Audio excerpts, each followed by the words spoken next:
Welcome to another episode of Barbie Saturdays. And I also decided to take a look at Barbie and the Three Musketeers. And unlike the other films I've talked about this week, I picked this one up at Goodwill for $1, as obvious by the sticker up here. I picked it up on the cheap while it was on the dollar cart, and you know what? I'll take a gander at this film. About girl power. And it's interesting to see a film where Barbie's trying to become a musketeer somewhat, because it's somewhat more of an odd dream to want to become a fighter that protects the royal family. So I'll give it that. It's definitely a bit different. I don't usually think of Barbie as someone that's going to pick up a sword and stab you. Unless you're looking at, Robot Chicken or something depicting Barbie. But as for the film itself, I have a few complaints. On the animation side, I really don't like how they animated this cat. You can somewhat see behind the sticker here, maybe a bit more clearly in the back of the box, as there's not a sticker on half of the face. But the cat, his animation when it's walking on all fours, that's fine. But there's times when they have the cat, on its back paws and holding a weapon, pretending to stab at enemies, like it's also a musketeer. And those scenes don't work at all for me. The animation feels very awkward and doesn't really work. I realize, the budget's relatively on the cheap, so, it's mostly passable for everything else, but there it kind of just falls apart. Sort of like the animation in Sheeps and Wolves when the characters are running on all fours. I haven't talked about that film yet, but it's on the docket. So I'll be getting around to that at some point.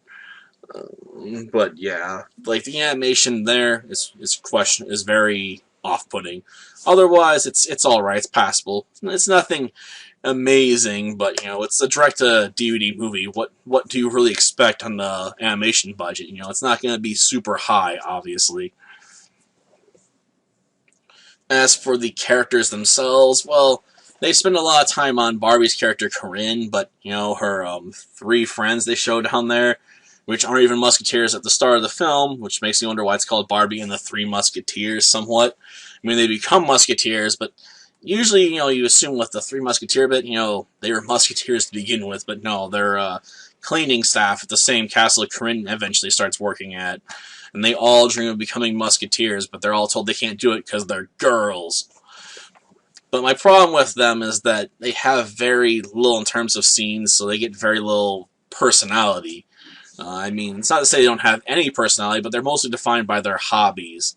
You got the one that loves music and plays a fiddle, you got the fashionista, and you got the one that's obsessed with romantic novels, poetry, flowers, that sort of stuff, all about that romance and sighing about how romantic that is.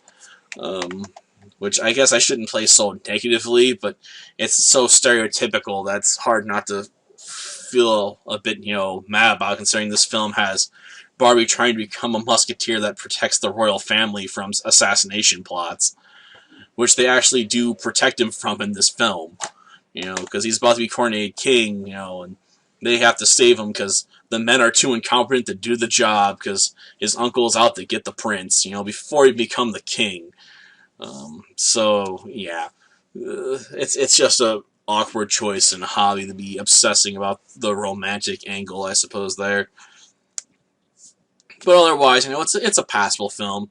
It's nothing that's going to really blow your mind, but I can't say it's going to be, a horrible experience either. It's just rather average. Until next time, then. See ya. Soon we'll be musketeers!